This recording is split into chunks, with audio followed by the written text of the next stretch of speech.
अच्छा, इवेंट्स के बारे में तो सारे ही जानते हो, है ना। Events is the subset of sample space, पढ़ा है ना। जैसे मान लो आप एक डाई को थ्रो करते हो तो हमें क्या मिलता है, 1 2 3 4 5 6।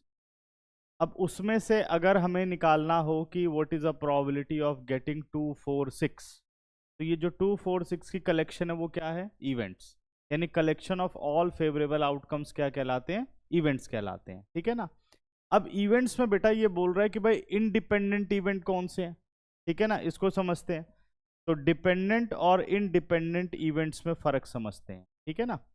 मान लो हमारे पास एक बॉक्स है,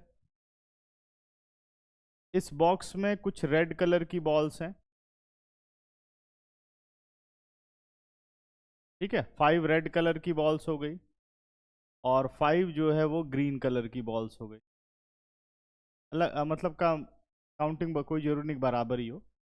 तो 5 रेड और 5 ग्रीन बॉल्स हो गई, ठीक है ना। 2 balls are drawn, one after the other with replacement, one after the other with replacement, ठीक है ना। तो what is the probability of getting both balls of red color, ठीक है ना। तो मान लो आपने पहली बॉल निकाली, तो सबसे पहले इवेंट क्या होगा, एक रेड बॉल आना इवेंट होगा, सबसे पहले ये काम होगा, ठीक है ना। तो मान लो ये इवेंट ए है, ए के बारे में आपको पता चल चुका है कि गेटिंग अ रेड बॉल, ठीक है।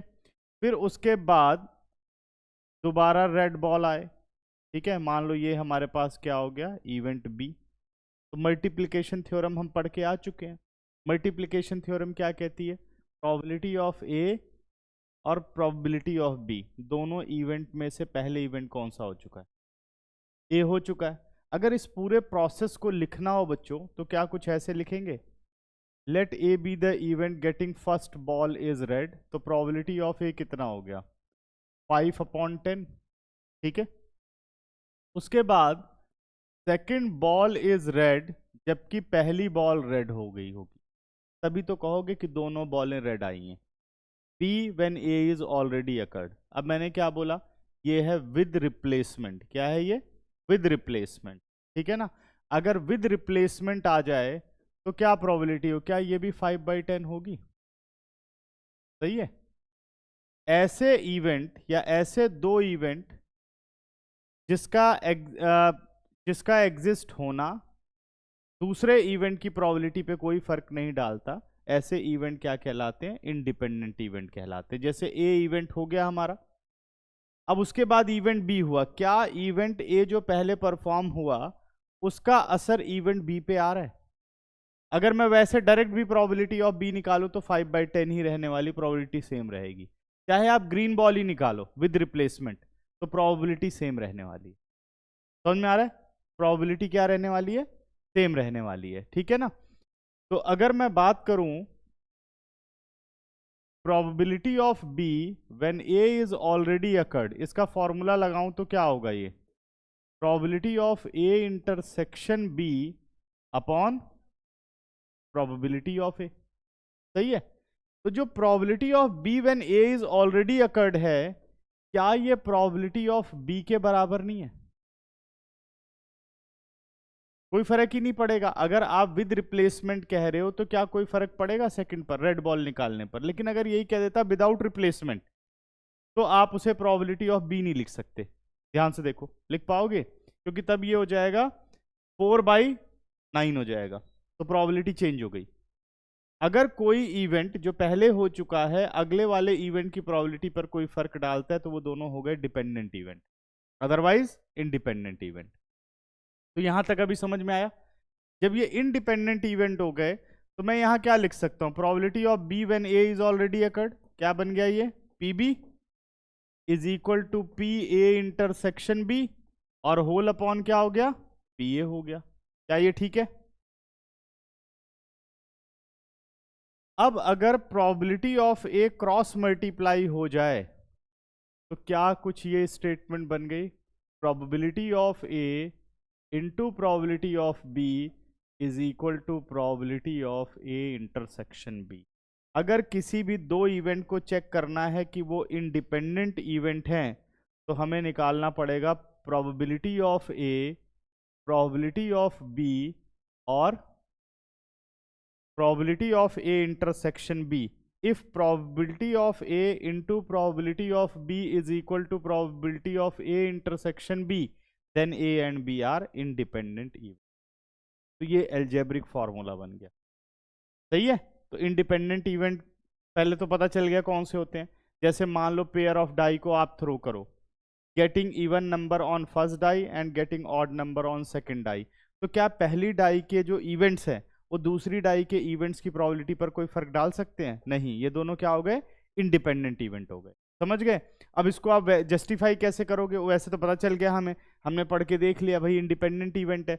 लेकिन अगर उसे मैथमेटिकली जस्टिफाई करना हो तो क्या होगा? If probability of A into probability of b is equal to probability of A intersection b, then a and B are independent event. ठीक है ना. कई लोग इसको गलत समझ लेते हैं. क्या करते हैं कि अगर ए इंटरसेक्शन बी फाई आ जाए तो वो इंडिपेंडेंट इवेंट होते हैं. ये गलत है.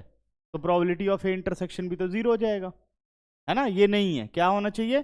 P A into P B is equal to p intersection probability of A intersection B. ठीक है ना. तो अब इस कंडीशन को ले लेते हैं. If p a is equal to p b, if probability of A into probability of b is equal to probability of A intersection B, then A and B are independent events. A and B are independent events.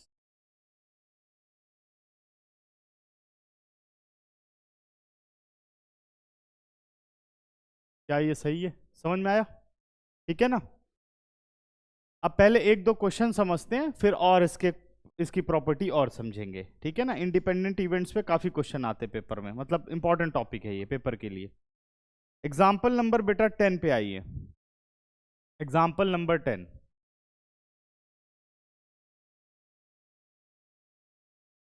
Tenth example हमें कहता है a die is thrown, E is a event, the number appearing is multiple of 3. ठीक है ना. अभी रुक जाओ, लिखना मत, ध्यान से पहले समझ लो. कहता है एक डाई को थ्रो किया गया, तो हम सैंपल स्पेस बना लेते हैं. सैंपल स्पेस में क्या आ जाएगा? 1 2 3 4 5 और 6. इवेंट भी उसने हमें दिए. ई is a event, the number appearing is multiple of 3. E event क्या है कि जो नंबर है वो मल्टीपल ऑफ 3 है, यानी 3 और 6 हो गया. सही है. उसके बाद कहता है F B the event, the number appearing is even. F event क्या है? Number is even 2 4 6. अब देखो क्या ये नल सेट है? नहीं है ना. ठीक है, दोनों का इंटरसेक्शन नल सेट नहीं है. उसके बाद कह रहा है कि find weather E and F are independent. अच्छा, क्वेश्चन के प्रोसेस को देख के आपको क्या लग रहा है? डिपेंडेंट है इंडिपेंडेंट है? एक डाई को एक बार थ्रो किया आपने, कोई 6 नंबर आ सकते हैं. कह रहा अगर मैं इवेंट ई कहता हूं कि वो मल्टीपल ऑफ 6 आएगा. ठीक है. दूसरा कहता है एफ इवेंट कहता हूं कि वो इवन नंबर आएगा. अब जरा दोनों इवेंट में देखो, डाई तो एक ही बार थ्रो हुई है, कैसे पहला इवेंट दूसरे इवेंट पे फर्क डालेगा? या तो प्रोसेस ये होगा या तो ये होगा, या इसके अलावा कुछ और होगा. तो दोनों हैं तो इंडिपेंडेंट ही. कहाँ डिपेंड कर रहे हैं? डिपेंड कब करेंगे?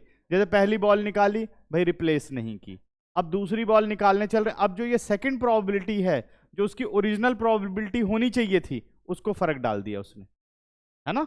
अब इसमें देखो, अगर पहली बॉल निकाली और रिप्लेस नहीं की, अब जब दूसरा इवेंट आप परफॉर्म करने जाओगे तो यानी वो प्रोबेबिलिटी बदल गई. आप सोचो कि अगर इसी काम को मैं पहले करता बिना इस इवेंट के हुए, अगर उस प्रोबेबिलिटी में इवेंट के बाद भी कोई चेंज नहीं आ रहा, तो इंडिपेंडेंट इवेंट है. सही है ना. जैसे मैं बी इवेंट मान लो पहले कर दे रहा हूं ए से पहले, तो बी निकलने की प्रोबेबिलिटी तो वही रहेगी ना. Second ball red ball, second ball red ball with replacement same probability देगा, या सेकंड बॉल रेड बॉल ऐसे ही बोल लो, सेकंड की प्रोबेबिलिटी सेम रहने वाली है ना. फर्स्ट पे डिपेंड नहीं करती है, जबकि फर्स्ट हो चुका है उसके बावजूद. ठीक है ना. कुछ क्लियर? कोई कंफ्यूजन तो नहीं? अब मैथमेटिकली यहां से निकाल लो ई इंटरसेक्शन एफ. कितना आया बच्चे? ये हमारे पास 6 आ गया। अब इनकी रिस्पेक्टिव प्रोबेबिलिटीज कर लेते हैं। अब अगर इनकी प्रोबेबिलिटीज पर जाएं हम,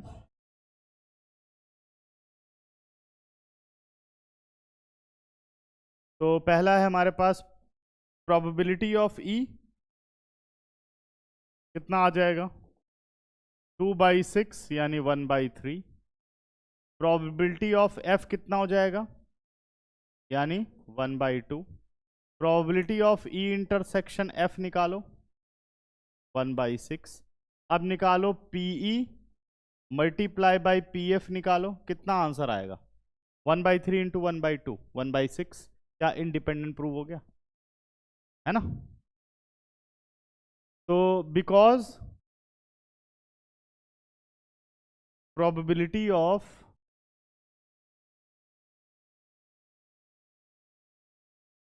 E into F is equal to PE intersection F. Therefore, E and F are independent events. Therefore, E and F are independent events. Therefore, event E and F are independent events.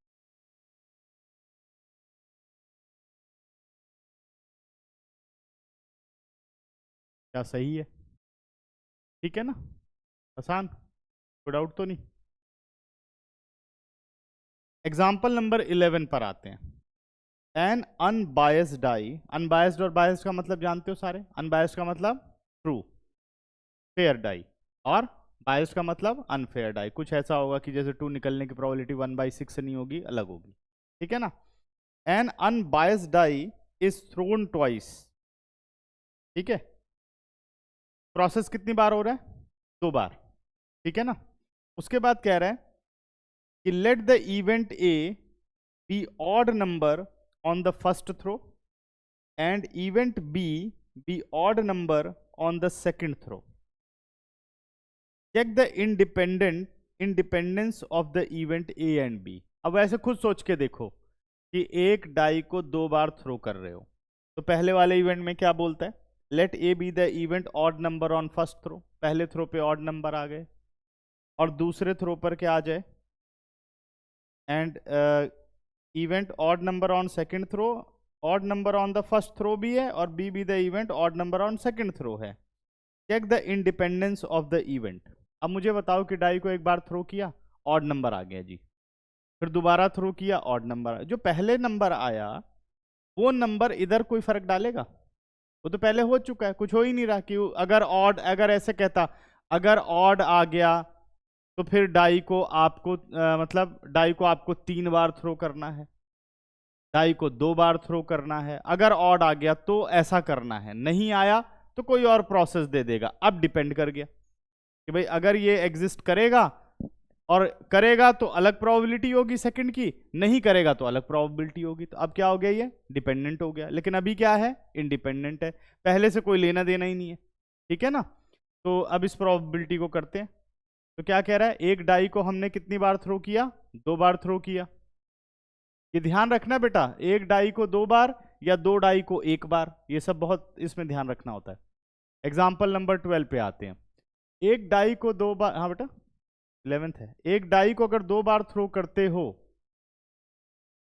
ठीक है, एक die को अगर 2 बार throw करते हो, तो number of sample point कितने हो गए? 36। ये इवेंट क्या कहता है? Odd number on first throw. Odd number on first throw यानी ऐसा कुछ होगा 1 1 1 2, ऐसे करके हम गए 1 6। सही है ना? फिर 3 1 3 2, और आगे हम गए, कितना आ गया? 3 6। 5 1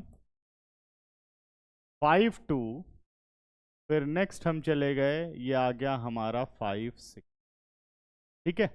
अब आ जाता हूं मैं इवेंट बी पर। Odd number on second throw, तो ये होगा आपका 1 1 2 1 up to so on 6 1।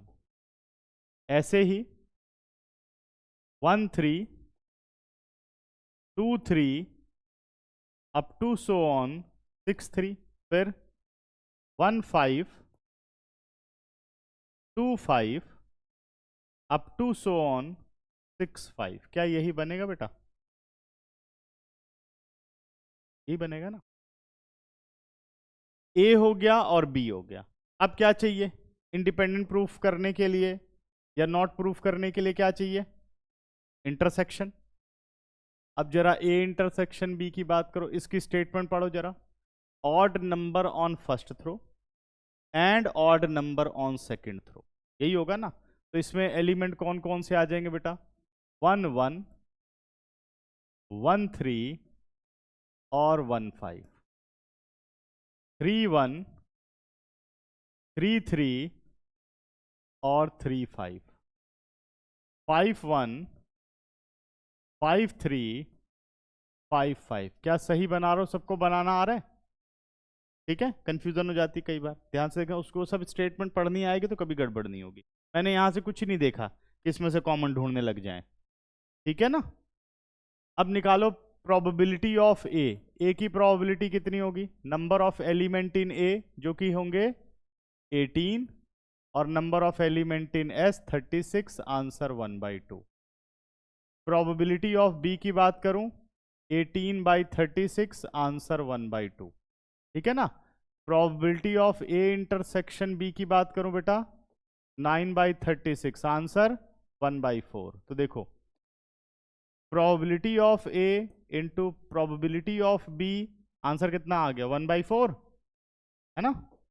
Because P A into P B is equal to P A intersection B, therefore A and B are independent event. Independent, देखिए सही है। ठीक, example number 12 पर चलते हैं। 3 coins are tossed simultaneously.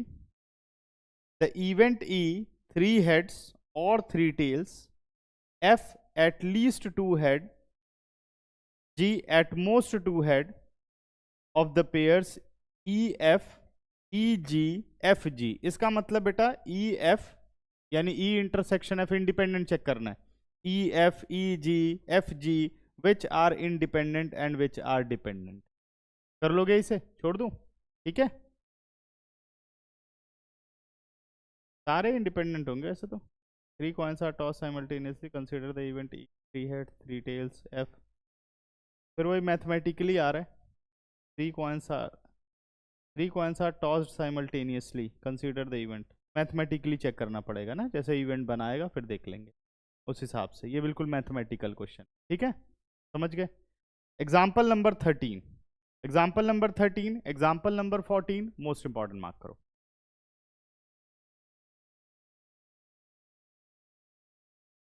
Example number 13,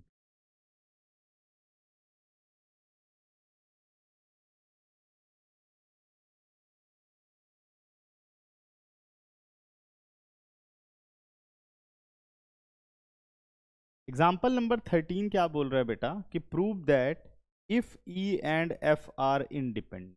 given क्या है मुझे? E and F are two independent events given है। Then so are the event E and F not. तो अगर ई और एफ इंडिपेंडेंट हैं तो ई और एफ नॉट भी इंडिपेंडेंट होने चाहिए। ये प्रूफ करके दिखाना है आपको, सही है ना। ई और एफ नॉट इंडिपेंडेंट का मतलब क्या प्रूफ करना होगा मुझे? क्या probability of E intersection F not is equal to probability of E into probability of F not होना चाहिए, तभी तो कह पाऊंगा कि इंडिपेंडेंट है। ये चीज मुझे प्रूफ करके लानी है। बात समझ में आ गई सबको? अब ये सारा का सारा मतलब मैथमेटिकल प्रोसेस जो हमने फॉर्मूले वगैरह पढ़े हैं उस पर बेस्ड है, ठीक है ना। तो अब यहाँ एक्सप्लेन कर लेते, और इस पे ऐसे पे बहुत क्वेश्चन बनेंगे, बोर्ड में काफ़ी क्वेश्चन आए हैं 1 marker. Because E and F are independent events, therefore probability of E intersection F is equal to probability of E into probability of F। ये है हमारा रिलेशन नंबर 1। ठीक है ना। अब आते हैं भाई intersection E intersection F complement या F नॉट।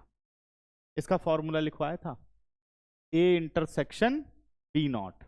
क्या फॉर्मूला था probability of A intersection B not? Ansh बताओ। Probability of A intersection B not.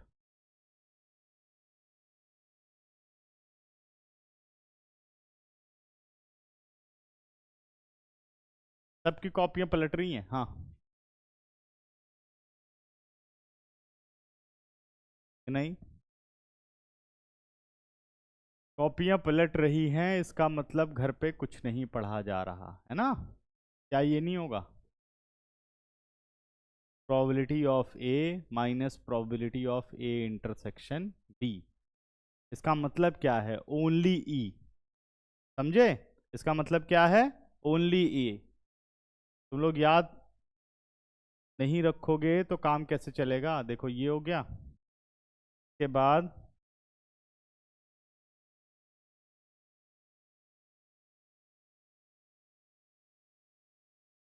अगर ऐसे थोड़ा बहुत दिमाग में रखोगे तो फॉर्मूले हमेशा याद रहेंगे। ये मान लो इवेंट ई हो गया, ये इवेंट एफ हो गया। आपसे क्या बोल रहा है? आपसे कह रहा है ई माइनस एफ है इसका मतलब, यानी ओनली ई ये चाहिए। तो सेट ई में से क्या माइनस कर दूं कि ओनली ई बन जाए? इंटरसेक्शन ही तो है, ये रहा। ये इंटरसेक्शन हटा दो, ओनली ई आ जाएगा। वो उसकी तो जरूरत ही नहीं, हो तो है ही नहीं उसके अंदर। तो सिर्फ इतना कॉमन पोर्शन ही तो निकालना है। ऐसे फॉर्मूले याद करने होंगे, probability of E minus probability of E intersection F. तो ध्यान रहेगा कि ओनली ई की बात कर रही है, तो कॉमन हटाना है। समझ गए? ठीक है। अब बढ़ते हैं आगे। पढ़ना पड़ता है मैथ्स को, इंटरेस्ट लेना पड़ता है खुद। अच्छा अब क्या करते हैं भाई, यहां तक तो पहुंच गए, लेकिन मुझे तो चाहिए प्रोडक्ट में क्या चाहिए? E into F not. तो जो probability of E intersection F है, क्या इसे बेटा probability of E into probability of F लिख सकता हूं? लिख सकता हूं ना। इन दोनों में से क्या प्रोबेबिलिटी ऑफ ई कॉमन आ रहा है? अंदर क्या रह गया? 1 माइनस प्रोबेबिलिटी ऑफ एफ। और 1 माइनस प्रोबेबिलिटी ऑफ एफ किसके बराबर होता है? F not. क्या हमने प्रूफ कर लिया? सिंपल सा प्रूफ था। ठीक है। तो this implies E and F not are independent events.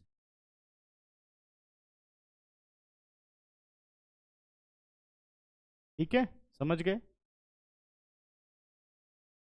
चलो अब कुछ बेसिक चीज यहां पर इसी सेम कॉन्सेप्ट पर नोट कर लेते हैं, जो हमेशा याद रखना है।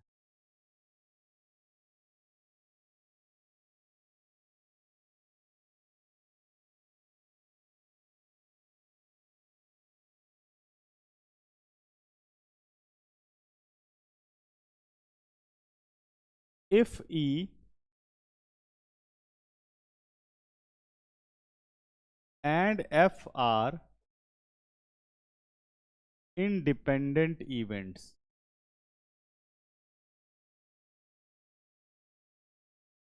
ठीक है, देन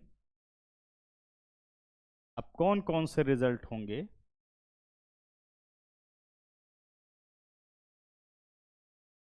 पहला, then E and F not are independent E।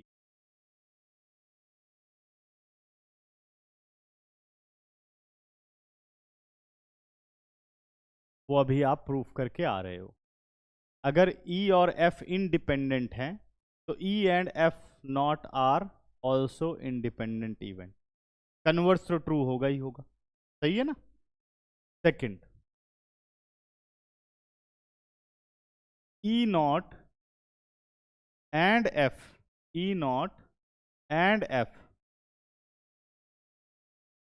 Are independent event.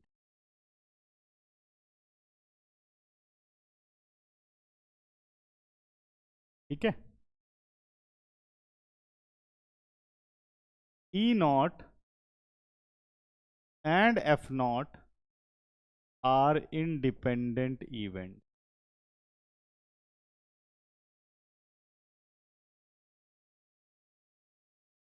बच्चों समझ में आ गया?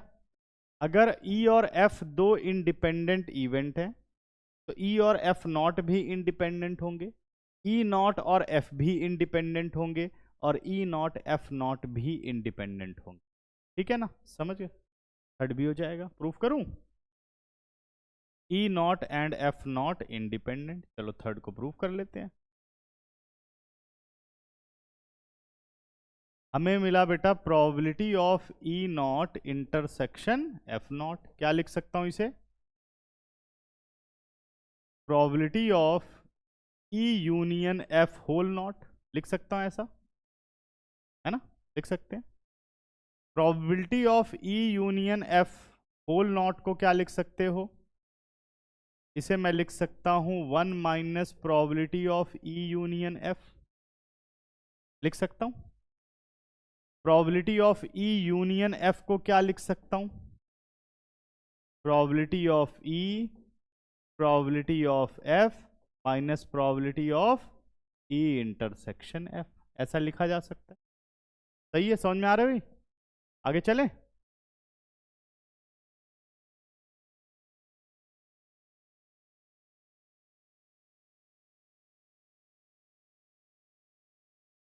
ठीक है, अच्छा चलो अब आगे बढ़ते हैं। फिर ये हो गया हमारा 1 minus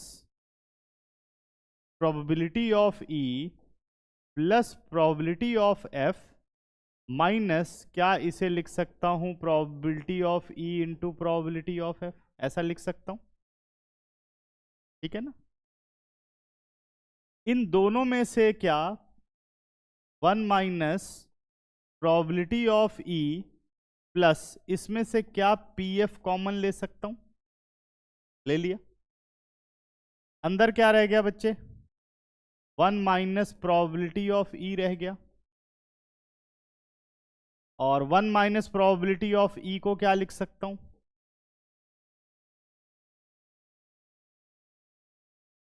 probability of E not लिख सकता हूं, है ना, लिख सकते हैं ना, probability of E not. Probability of F into probability of E not हमारे पास आ गया। अब क्या रह गया? हमें तो ये चाहिए, probability of E not into probability of F not चाहिए। ठीक है ना, यहां कर देता हूं 1 minus probability of E union F कर दिया। ठीक है, यहां तक हम आ गए, माइनस से ये खत्म हो गया। अब आ जाओ इधर, अब ब्रैकेट को करो ऑफ। कितना आ गया हमारे पास ब्रैकेट ऑफ करने के बाद? अगर मैंने ब्रैकेट ऑफ कर दिया तो ये बन गया 1 minus P E minus probability of F into probability of E not. सही है, करेक्ट है। 1 माइनस पीई को क्या लिख सकते हो? Probability of E not minus probability of F into probability of E not. अब क्या कॉमन ले सकते हो? प्रोबेबिलिटी ऑफ ई नॉट, अंदर क्या रह गया? 1 माइनस पी एफ। अब 1 माइनस पी एफ को क्या लिख सकते हो?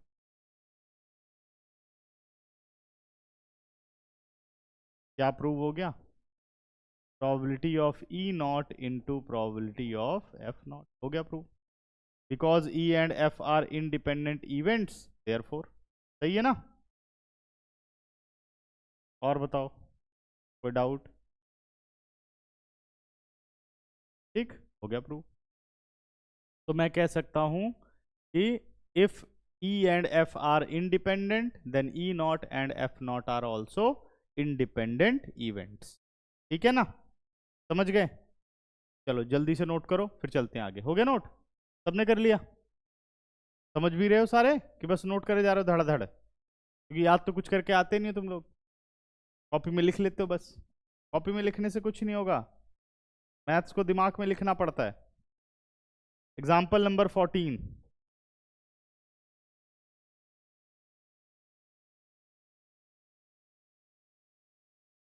देखो 14 क्या होता है, एग्जाम्पल नंबर 14 क्या कह रहे हैं, if A and B are two independent events then probability of occurrence of at least one of A and B is given by। ठीक है ना, इस कॉन्सेप्ट पर बहुत क्वेश्चन बनते हैं जो अभी आप पढ़ रहे हो 14 पर।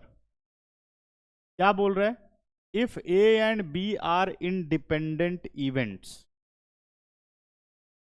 Because E and F are independent events, because A है ना, sorry, A and B are independent events. ठीक है, therefore probability of A intersection B is equal to PA into PB। probability of A intersection B is equal to PA into PB। ये result आ गया। अब जरा ये वाली line देखो क्या कहता है, then probability of occurrence of at least one of A and B is given by 1 minus product of none of them, यानी 1 minus P A not into P B not.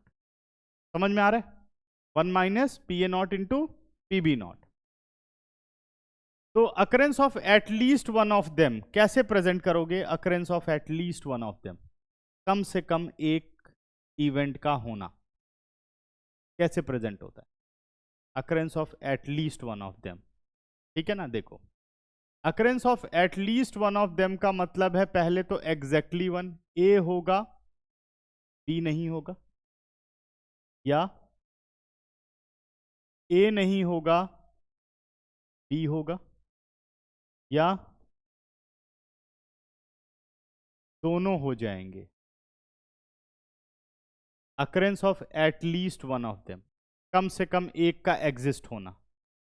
तो कम से कम एक का मतलब एग्जैक्टली वन, यानी इधर ए और बी एंड बोथ, यही होता है ना एटलीस्ट का। समझ में आ रहा बच्चों, एटलीस्ट का मतलब ये हो गया ना कि भाई दो इवेंट ए और बी परफॉर्म हो रहे हैं, कम से कम एक सही होना, एक हो जाए तो इसका मतलब ए हो जाएगा, बी ना हो तब भी एटलीस्ट की बात सही है, ए ना हो बी हो जाए तब भी एटलीस्ट की बात सही है, दोनों हो जाए तब भी एटलीस्ट की बात सही है।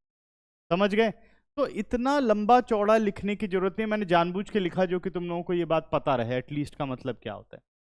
और इसी को बहुत ही शॉर्ट में प्रेजेंट करता है बेटा A union B, occurrence of at least one of them, है ना। इसी को कौन प्रेजेंट करता है, ए यूनियन बी। ठीक है ना, अब देखो ए यूनियन बी कैसे इस बात को प्रेजेंट करता है, ठीक है ना, समझो इस बात को। ए यूनियन बी कैसे इस बात को प्रेजेंट करता है, देखो ये सेट हो गया ए और ये सेट हो गया बी। जैसे मैंने पहला उठाया A and not B, A and not B, A हो जाए लेकिन बी ना हो तो कौन सा आएगा, ये वाला आ जाएगा। ठीक है, फिर क्या बोलेगा, ए ना हो लेकिन बी हो जाए तो वहां क्या रहेगा, ये रहेगा। फिर बोलता है दोनों हो जाएं, फिर क्या बोलता है, दोनों हो जाएं तो क्या ये वाला रहेगा। इन सबको प्लस करो, क्या बन रहा है, समझ में आया, वही स्टेटमेंट है बट ये बहुत ही शॉर्ट में लिख सकते। ठीक है, क्लियर। अब probability of A union B का फॉर्मूला गौरव क्या होता है,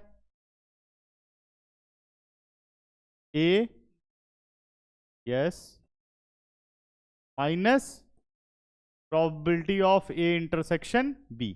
ठीक है ना, अब probability of A intersection B को आप क्या लिख सकते हो, क्योंकि वो इंडिपेंडेंट इवेंट है तो पी ए इंटू पी बी लिख सकते हो। बच्चों समझ में आ रहा है, P A as it is, P B आ गया कॉमन, आंसर क्या आ गया 1 minus P A, P A as it is plus P B, 1 minus P A कितना हो गया, पी ए नॉट हो गया। अब इस पी ए को क्या लिख सकते हो, 1 माइनस पी ए नॉट लिख सकते हो, plus P B into P A not. समझ गए? ठीक है, थोड़ा ध्यान लगाना है, अभी सर्दियां शुरू हो रही हैं तो क्या होता है कि बहुत ज़्यादा शांति हो जाती है, तो बंदों को नींद आने लगती है। तुम्हें ही नहीं, जो पढ़ा रहा है उसे भी आने लगती है, ऐसा लगता है कि कुछ ज़्यादा ही शांत हो रहा है। अभी धीरे धीरे इसकी आदत पड़ेगी, फिर उसके बाद जब सर्दी से गर्मी होगी तब फिर गड़बड़ हो जाएगी, फिर ये पंखा शोर मचाएगा, तो ऐसे मतलब लगेगा 10-15 दिन, पहले उसको एडजस्ट करेगा दिमाग। अब इसमें इतनी शांति है कि तुम लोगों को, कईयों को नींद आ रही है इसमें, क्या हो रहा है यहाँ पे, है ना कि नहीं? सच्चाई यही है, मैं देख रहा हूँ काफ़ी देर से सब ऐसे ऐसे कर रहे हो कि बस बिस्तर मिल जाए, कैसे इधर उधर कर रहे हो, ये है, होता है ऐसा, समझ गए? तो इसको थोड़ा हटाओ, पानी पिया करो, बॉटल लेके बैठा करो, ट्यूशन से एक बॉटल ले लो, वहीं बैठ जाया करो पीने के लिए। 1 मिनट अब लिख दूँ, रुक जा, अब इतनी भी जल्दी नहीं, है ना? और मैथ्स मैथ्स आती तो और भी ज़्यादा ऐसा लगता है कि भाई क्या चले जा रहा है,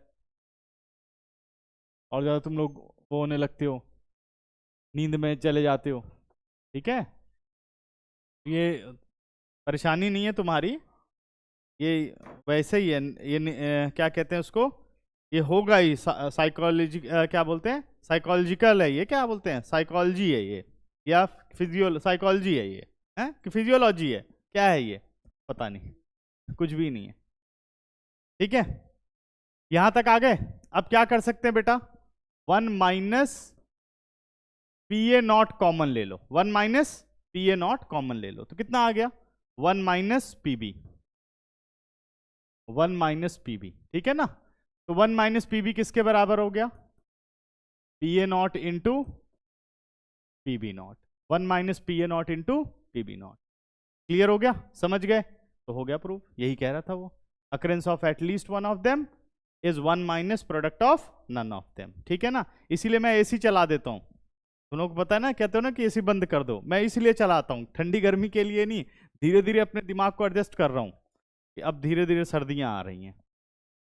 दिल्ली की यही प्रॉब्लम है, काम नहीं करने देता दिल्ली, बाकी सब जगह जैसे एक जैसा मौसम हो तो अच्छा है, दिमाग उसी में रहता है।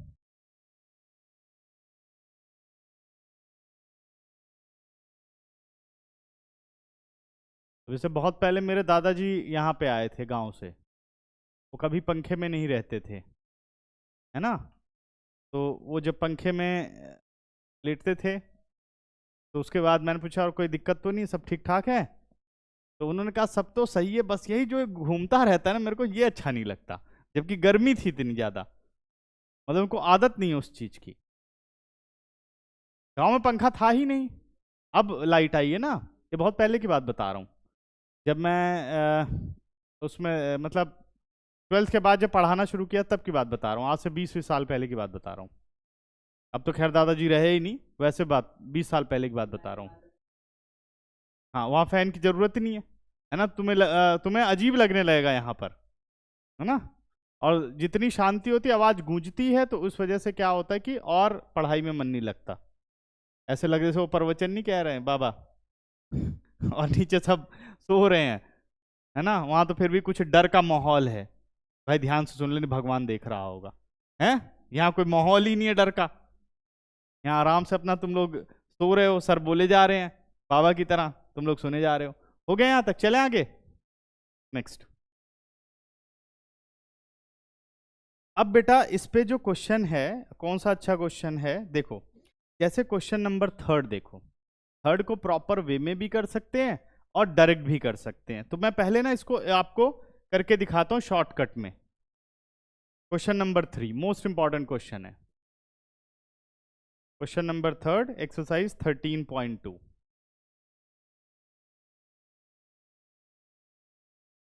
देखो बेटा क्या बोलता है, अ box of oranges is inspected bye examine 3 randomly selected oranges drawn without replacement. If all the 3 oranges are good, the box is approved for sale. Otherwise, it is rejected. Find the probability that box containing 15 oranges, out of which 12 are good and 3 are bad one. Will be approved for sale. ठीक है ना। अब question का मतलब समझो, क्या बोल रहा है कि एक बॉक्स के अंदर कुछ ऑरेंजेस हैं। कितने बोले उसने? 15 ऑरेंजेस हैं, है ना। एक बॉक्स के अंदर 15 ऑरेंजेस हैं। इसकी जरूरत नहीं है, बस समझाने के लिए बना रहा हूं, ठीक है ना।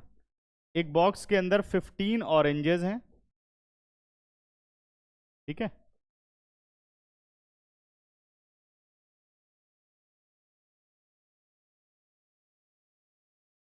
कुछ इस तरीके से हो जाएगा।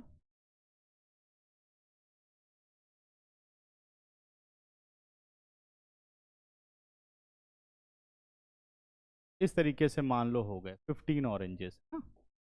अब नंबर ऑफ ऑरेंजेस आपके पास 15 है, इसमें से कितने बेकार हैं? बेकार 3 है, और 12 क्या है? गुड 1 है, ठीक है। और 3 क्या है? बैड लिख, ठीक है। ऐसे है, समझ गए। ये हमारे पास इस बॉक्स में डाटा है। कह रहा है 3 oranges drawn one after the other without replacement. 3 oranges निकाले गए एक के बाद एक बिना रिप्लेसमेंट के, ठीक है ना। अगर वो तीनों ऑरेंज सही निकलते हैं, सही है, तीनों ऑरेंज अच्छे वाले निकलते हैं, तो ये जो बॉक्स है वो सेल के लिए अप्रूव्ड हो जाएगा, अदरवाइज रिजेक्टेड, नहीं तो इसको रिजेक्ट कर दिया जाएगा। तो कह रहा है क्या प्रोबेबिलिटी है कि जो बॉक्स है वो सेल के लिए अप्रूव्ड हो गया, सही है। इसका मतलब तीनों ऑरेंज क्या निकले हैं?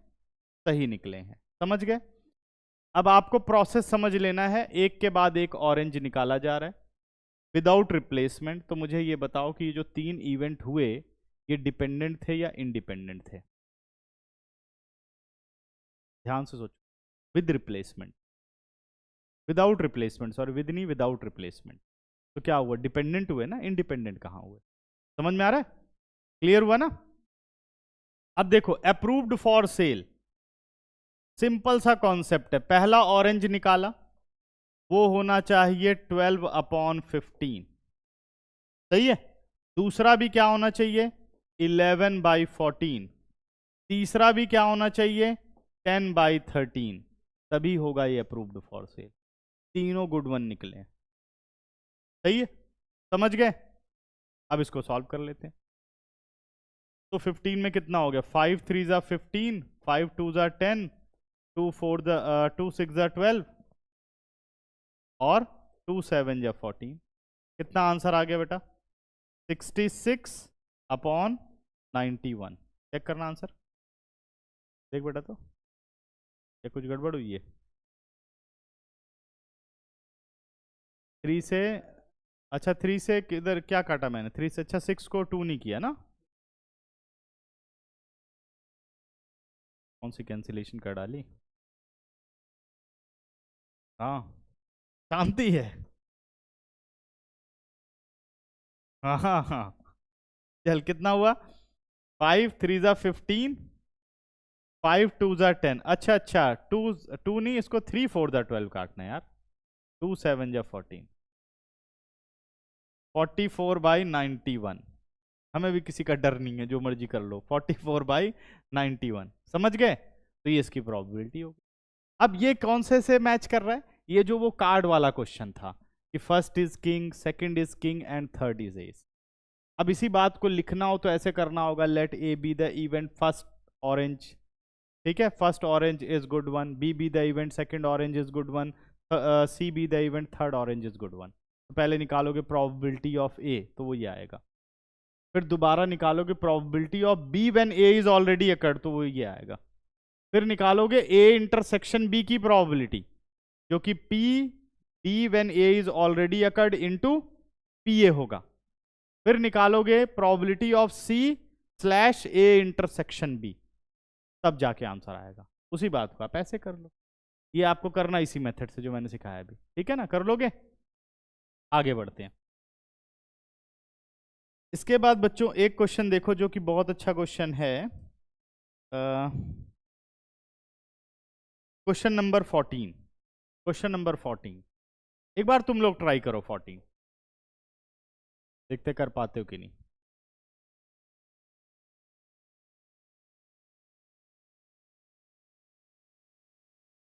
सेकंड हो गया, पहला नहीं हुआ।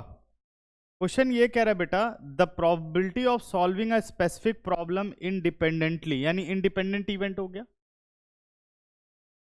कि प्रॉब्लम ए सॉल्व कर दे, इसकी प्रोबेबिलिटी है 1/2, प्रॉब्लम बी सॉल्व कर दे, इसकी प्रोबेबिलिटी है 1/3, दोनों आ गए respectively. If both try to solve the problem independently, find the probability that the problem is solved. देखो प्रॉब्लम सॉल्व हो जाए इसकी क्या प्रोबेबिलिटी है, if at least one of them will solve the problem then problem is solved.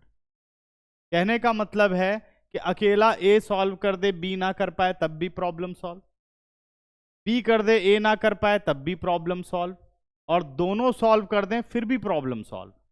तो इसका मतलब at least one, sorry problem is solve का मतलब हो गया probability of A union B. क्योंकि इंडिपेंडेंट इवेंट है तो हम कोई फॉर्मूला नहीं लगाएंगे, चाहो तो फॉर्मूला लगा दोगे तब भी क्वेश्चन हो जाएगा, लेकिन हम इसे करेंगे 1 minus P A not into P B not. Occurrence of at least one of them is 1 minus product of none of them if events are independent event. ये तभी पॉसिबल है बेटा जब इंडिपेंडेंट हो, इंडिपेंडेंट नहीं होगा तो ये आप फॉर्मूला नहीं लगा सकते, फिर आपको लगाना पड़ेगा P A plus P B minus P A intersection B. समझ में आ रहा है? अब पी ए नॉट कितना हो गया, 1/2 हो गया, पी बी नॉट कितना हो गया, 2/3 हो गया, 2 से 2 कट गया, 1/3, आंसर कितना आ गया बच्चे, 2/3। चेक करना, फर्स्ट का आ रहा है, सेकंड का क्या कह रहा है, exactly one of them will solve the problem. तो ए नॉट इंटरसेक्शन बी, सही है, सेकंड में यही किया ना, सेकंड वाला एक बंदा सॉल्व कर दे, A and B not plus A not and B. अब इसमें फॉर्मूला मत लगाना, P A minus P A intersection B नहीं करना, हमें पता है ये इंडिपेंडेंट इवेंट है। तो अगर ए और बी इंडिपेंडेंट है तो पी ए और पी बी नॉट भी इंडिपेंडेंट होंगे, P A not into P B भी इंडिपेंडेंट होंगे। याद आया जो मेन कॉन्सेप्ट लिखे थे। अब पी ए कितना हो गया बेटा, 1/2, पी बी नॉट कितना हो गया, 2/3, पी ए नॉट 1/2 और पी बी कितना हो गया, 2/3, सेम ही चल रहा है। कितना आंसर आ गया, पी ए हो गया 1/2, पी बी हो गया पी बी नॉट 2/3 और पी ए नॉट 1/2 और पी बी हो गया 1/3 होना चाहिए, 2/3 नहीं, पी बी है 1/3, पी बी है हमारा 1/3, है ना। तो क्या आंसर बना बच्चों, 6 कर लेते हैं, 2/6 प्लस 1/6, आंसर बन गया 3/6, आंसर इज 1/2। सही है, यही होगा। तो ये हो गया खत्म, पूरे के पूरे 18 क्वेश्चन ट्राई करके आपको लाने हैं, ठीक है ना। अगली क्लास में फिर हमारी बेस थ्योरम रह गई और random variable and probability distribution रह जाएगा। अब सबसे बड़ा टॉपिक हमारा बेस थ्योरम ही है और ये बहुत अच्छे से आना चाहिए। तो संडे का जैसे मैंने कहा 10 से 12 वैसे तो क्लास होगी, बाई चांस कैंसिल हो जाए तो, बाई चांस, ठीक है ना, मतलब समझ लो 70-30 का चांस है।